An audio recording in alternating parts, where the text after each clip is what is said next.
Hey folks, welcome back to KEI Fabrication. Alright folks, we're back on the winch today.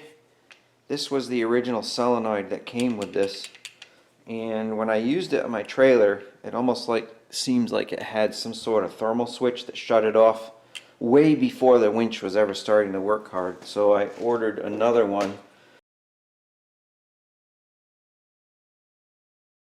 and I had made this bracket to fit on the winch, so I just did a quick aluminum bracket similar to the one I made for the remote control box, and I will use the same hose clamp attachment technique, and then I'm going to reroute the wires, hook the wires back up to the solenoid, and see how this one performs. I'll let you know how I make out. Alright, so what I did was I upgraded my connectors from the 50 amp connector to the 175 amp connector, and I also have a pair of tow truck style jumper cables that I can plug into here as well, and I'm in the process of putting one of these connectors on a pair of leads out at the front bumper of the truck so I can have the option of both, right? If I've got a car on the trailer that I don't have a jump box for, I can plug into this and jump start something on the trailer.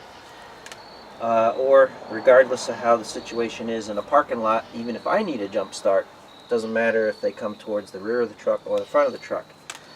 So I installed the new solenoid, and it is working properly, and just like some of the instructions or the comments on these, I matched the green and black wiring to the Harbor Freight remote control box, and as it turned out, that was backwards. In was out and out was in. So because this has a higher speed in either direction, I wanted to make sure, I don't know if you can see, but in goes at a certain speed, out goes at a little slower speed. So I wanted to make sure that I stayed consistent with that.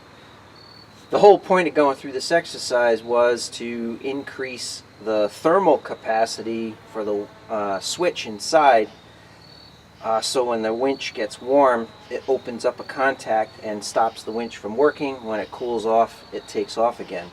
I need to test that now to make sure that this was all worthwhile.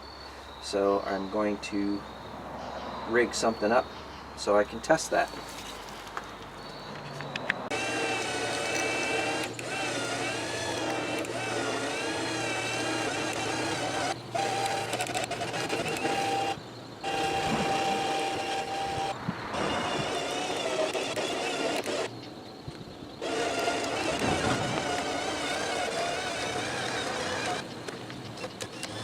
Alright, I think I'd call that a success. 6,500 pound vehicle backwards up a hill. It was a good opportunity to let the winch all the way out and get the cable on the drum as tight as could be. So the next time I go to use it, it should be ready to rock and roll. I do think that the battery in here might be a little weak, so I'm going to double check it. When I walk around the front of the vehicle, I don't know if it's the EMI that's causing some interference with the signal. When I'm behind the vehicle, it seems to work great without an issue. Definitely seems like it's working better than it was in terms of the cutting in and cutting out. I suspect that maybe I'll replace the battery in the remote just to be sure that I'm getting as best signal as I can. Alright, it's going to wrap it up. Alright folks, I did the solenoid change on the winch, and I was still getting intermittent cutout, and originally I traced it down to what possibly would be this. I put a circuit breaker in the in line with going back to the plug for the winch because I didn't want to deal with blown fuses. However, I think this was just a bimetallic switch. I think it was cycling in and out just because it was either wore out or it's just a cheap version of one. So I put a big fuse holder in with a it's right here, a big fuse holder in with a 60 amp fuse, and it's number 10 wire. So I'm hoping that'll solve the issue. So what I'm going to do is I'm going to re-rig up to the tree and see if it has a solution to the problem, or do I need to look at something else.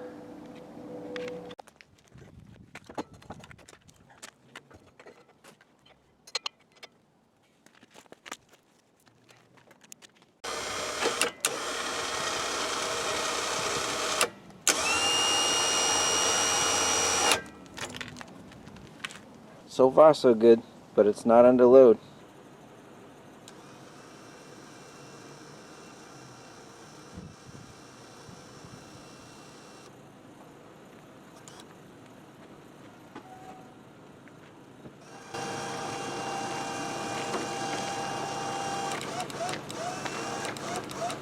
There's that clicking again. I don't know if I'm out of range with the remote. Let me try getting closer.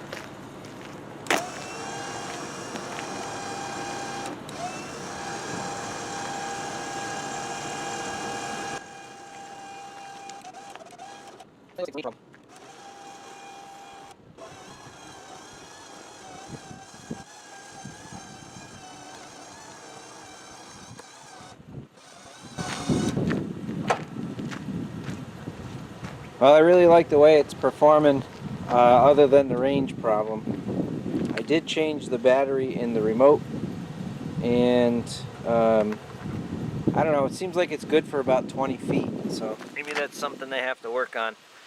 Alright, I'm going to pack this thing up, call it a success.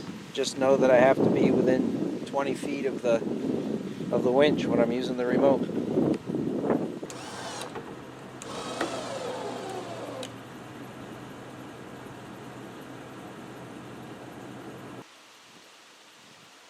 So what I tried to do was stall it out with the Yukon in park. This is a 60 amp fuse, and it burned it. So that was kind of the reason why I didn't want to use fuses, but I suppose that it did its job and overheat anything else. Let's do a little experiment here. I got a handful of fuses. I've got 30s, 40s, and 50s. I just want to see if the fuse I had was just plain old insufficient, or just a China brand or whatever. So let's try a 30 amp first.